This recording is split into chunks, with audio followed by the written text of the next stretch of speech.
Hello ladies and gentlemen, and welcome to another episode of Video Game Film School.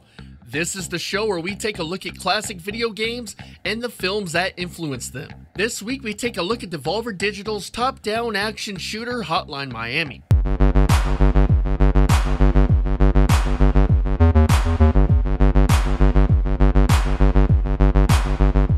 On the surface, Hotline Miami is nothing more than guilty ultra-violent fun.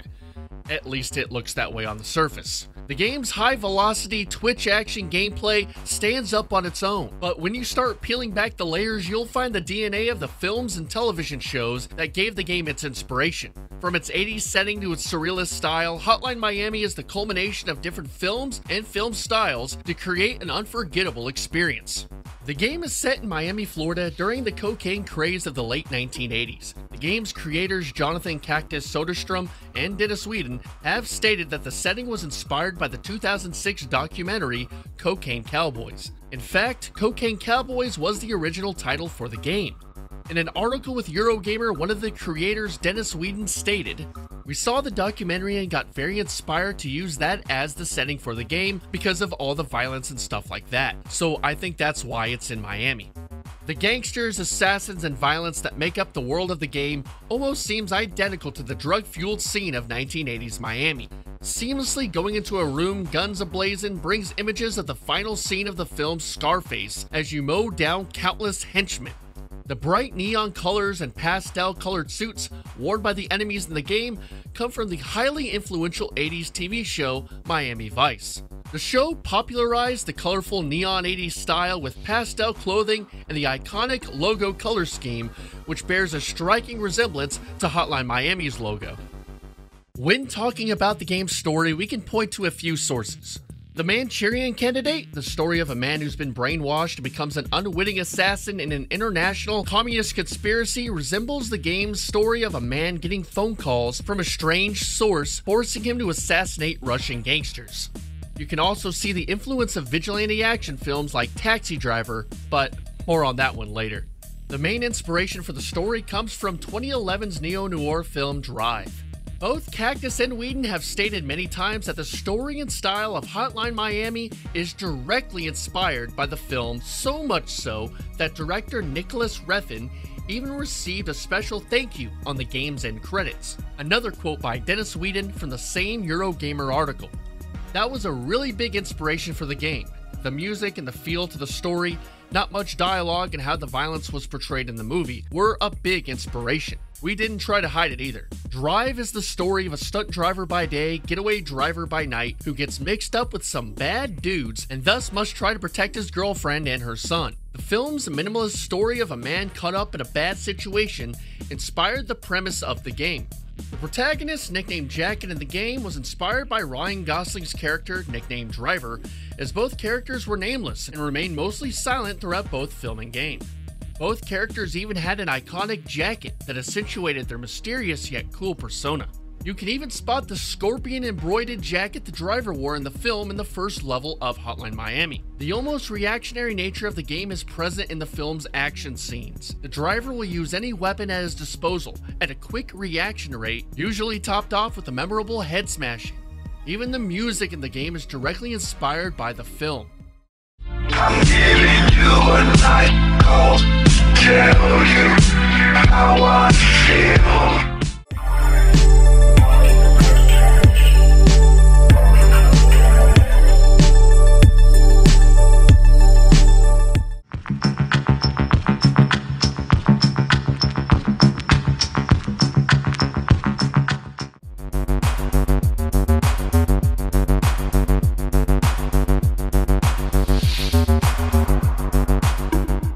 Another piece of inspiration comes from Martin Scorsese's Taxi Driver.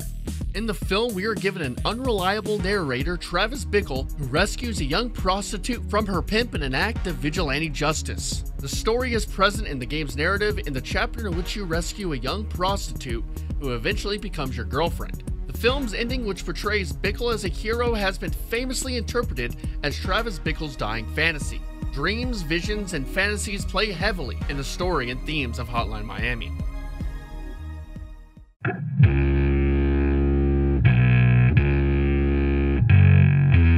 Throughout Hotline Miami, your character dreams of cryptic masked figures, and eventually sees the corpses of dead people talking to him as he goes about his day. The theme of dreams and surreal imagery is directly influenced by Twin Peaks creator David Lynch. David Lynch is notorious for his use of surreal dreams, bizarre visions, and unconventional storytelling. The scenes in the game where Jacket talks to the three masked people is a reference to Agent Cooper's dreams in Twin Peaks. The dreams aren't just there to be weird, they are there to be encoded, just like a jigsaw puzzle. David Lynch likes to juxtapose the mundane with the grotesque. He explores human nature and the demons we all keep hidden.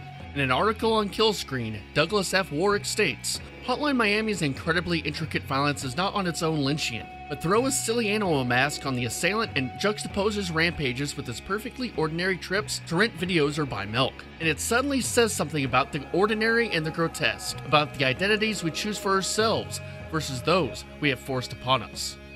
Eventually, these two realities collide. In Twin Peaks and Mulholland Drive, we see the personification of the characters' demons as grotesque creatures appearing in their everyday lives. In the game, you start seeing the undead corpses of the people you have killed as you walk through the grocery store. We are also introduced to a dual narrative like the one in Mulholland Drive. The theme of duality comes after you've completed the game with Jacket. You start the game over, but this time you play as the biker, who is one of the bosses you fought in the main game. Only this time, he kills Jacket, or puts him in a coma. This splits the narrative into two parts, Jacket's interpretation of the events and the truth. It shows that Jacket is an unreliable protagonist, and the second half of the game might have in reality been a revenge fantasy cooked up in his comatose state. These Lynchian themes add layers to Hotline Miami, making it a deeper narrative that you have to piece together. Beyond those layers, we see the influence of other films within the game's narrative.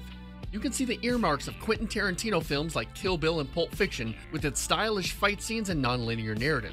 The masks you wear when going on your rampages were actually inspired by the movie Kick-Ass. In that interview with Eurogamer, Dennis Whedon stated, "We were talking about doing a kind of kick-ass kind of scenario, where you're like this superhero, and we talked about how you would disguise yourself if you didn't have that much money. I decided to just start doing a lot of animal masks because I think they're kind of scary." Hotline Miami's top-down action gameplay is crazy fun, but what sets it apart from other action games is its rich style and narrative influenced by various works of film. The setting of Cocaine Cowboys, the story, music, and character of Drive, and the themes and surrealism of the works of David Lynch give the game layers for you to peel back if you so choose to decipher it. You can piece the narrative together like a David Lynch murder mystery, or just enjoy the game for its stylish, ultra-violent fun. Yo, it's Trey here. Thank you so much for watching the video all the way through. I really hope you enjoyed it. Please tell me what you thought. If you have any more suggestions of video games that have taken inspiration from films, please let me know. I want to do a lot more of these. Thank you very much to Perrydactyl. Helped me out a lot with making this video. I also want to thank Snowman and Strummerdood, who made a bunch of David Lynch video game videos, and it really helped me a lot with the research. Also, all the articles I have referenced in this video are in the comment section below, so if you want to check those out, just click there. Also, thank you to Adam, also Convex, who did all my new channel art, and it's awesome, so thank you very much. Again, thanks for watching. Give a like, a comment, let me know what you thought, and yeah, I'll see you later.